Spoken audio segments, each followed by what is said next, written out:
नमस्कार पशुपालक भाइयों, हमारे YouTube चैनल में आपका बहुत बहुत स्वागत है। आज की वीडियो में हम चर्चा करेंगे खुर पका मुंह पका रोग के बारे में और इस रोग के क्या लक्षण है, इस रोग के क्या उपाय है, इस रोग की जांच के क्या तरीके हैं और इसके क्या उपचार है। इन सारी बातों की चर्चा करेंगे तो वीडियो के अंत तक जरूर बने रहें। खुर पका मुंह पका रोग मुख्य रूप से पालतू जानवरों जैसे गाय, भैंस, बकरी इत्यादि में होने वाला अत्यधिक संक्रामक रोग है। खासकर दुधारू गाय भैंस में यह बीमारी अधिक नुकसानदायक होती है। यह बीमारी मुख्य रूप से वायरस यानी विषाणु के द्वारा फैलने वाली बीमारी है। यह पशुओं में अत्यधिक तेजी से फैलने वाला रोग है, यानी कि एक छुआछूत का रोग है तथा यह कुछ ही समय में एक झुंड से पूरे गांव में अधिकतर पशुओं में को संक्रमित कर देता है। इस रोग से पशुधन उत्पादन में भारी कमी आती है, साथ ही देश के पशु उत्पादकों के निर्यात पर प्रतिकूल प्रभाव पड़ता है। इस बीमारी से देश में लगभग प्रति वर्ष 20,000 करोड़ रुपए का प्रत्यक्ष रूप से नुकसान होता है। खुर पका मुंह पका रोग के लक्षण की अगर बात करें तो इसमें पशु को बहुत ही तीव्र बुखार 102 से 105 फ़ारेनहाइट बुखार होता है। यह नवजात बछड़ों में बहुत ही जानलेवा बीमारी है। इस रोग में मुंह से लगातार लार टपकती रहती है, साथ ही जीभ तथा तलवे पर छालों का उभरना जो बाद में फटकर घाव में बदल जाते हैं, जीभ की सतह का निकलकर बाहर आना तथा थूथनों पर छालों का उभरना, खुरों के बीच में घाव होना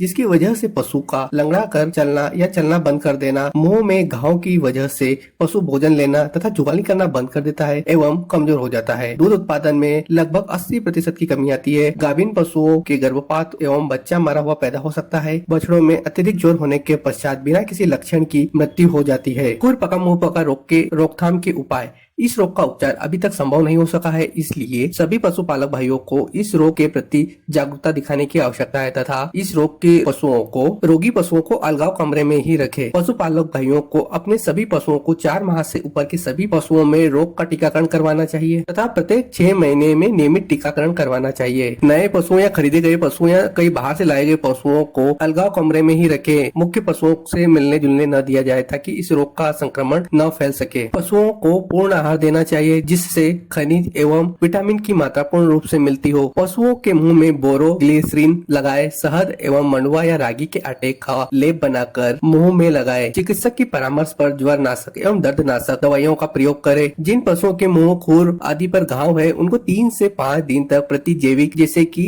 डाइक्रिस्टीन और ऑक्सीटेट्रासाइक्लिन का सुई लगाए। खुर के घाव में हिमेक्स या नीम के तेल का प्रयोग करें जिससे कि मक्खियां नहीं बैठे, क्योंकि मक्खियां के बैठने से कीड़े पड़ने की संभावना बनी रहती है। कीड़े लगने पर तारपीन के तेल का उपयोग करें। इसके अलावा मंडुआ, रागी, गेहूं का आटा, चावल के बराबर मात्रा को पकाकर तथा उसमें गुड़, शहद, खनिज मिश्रण को मिलाकर पशु को नियमित देना चाहिए। इसके साथ पशुओं को प्रोटीन भी देना चाहिए। यदि किसी गांव या क्षेत्र में खुर पका मुंह पका रोग फैल चुका है उस समय आपको क्या चीजें करनी चाहिए और क्या चीजें नहीं करनी चाहिए इस बारे में चर्चा करेंगे। तो आपको क्या करना चाहिए, इसके लिए सबसे पहले आपको निकटतम सरकारी पशु चिकित्सा अधिकारी को सूचित करना चाहिए कि आपके क्षेत्र में खुर पका मुंह पका रोग का प्रकोप हो चुका है। बीमार पशु को तुरंत स्वस्थ पशु से अलग कर देना चाहिए। दूध निकालने के पहले आदमी के हाथों को साबुन से अच्छी तरह धोना चाहिए। बीमारी को फैलने से बचाने के लिए पूरे प्रभावित क्षेत्र को 4% सोडियम कार्बोनेट के घोल या फिर 2% सोडियम हाइड्रोक्साइड के घोल से दिन में 2 बार धोना चाहिए और इस प्रक्रिया को लगभग 10 दिन तक दोहराना चाहिए। स्वस्थ एवं बीमार पशु को अलग अलग रखना चाहिए। बीमार पशुओं को स्पर्श करने के बाद स्वस्थ व्यक्ति को 4% सोडियम कार्बोनेट के घोल के साथ खुद को एवं जूते, चप्पल आदि को धोना चाहिए। दूध इकट्ठा करने वाले बर्तनों और डिब्बों को